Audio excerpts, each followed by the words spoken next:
বন্ধুরা, আজকে তোমাদের দেখাবো পাম ফল কাঁচা অবস্থায় কেমন হয়, হাফ পাকলে কেমন হয়, আর ফুল পেকে গেলে পাম ফল কেমন হয় তোমাদের দেখাবো।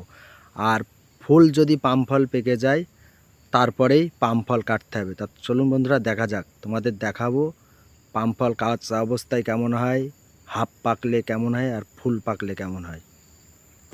তা বন্ধুরা, দেখতেই পাচ্ছ এটা ফুল কাঁচা পাম ফল। এই পাম ফল কাটা যাবে না, পুরো জামের মতন দেখতে, দেখতে পাচ্ছ। তাই এটা পুরো কাঁচা পাম ফল, এটা কাটাই যাবে না। আর বন্ধুরা, দেখতেই পাচ্ছ এই পাম ফলটা হাফ পেকেছে।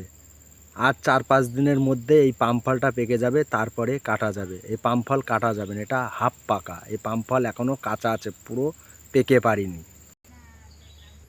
আর এইটা বন্ধুরা ফুল পাকা পাম ফল। তা দেখতেই পাচ্ছ একটা গাছে 3 রকম পাকা পাম ফল থাকে।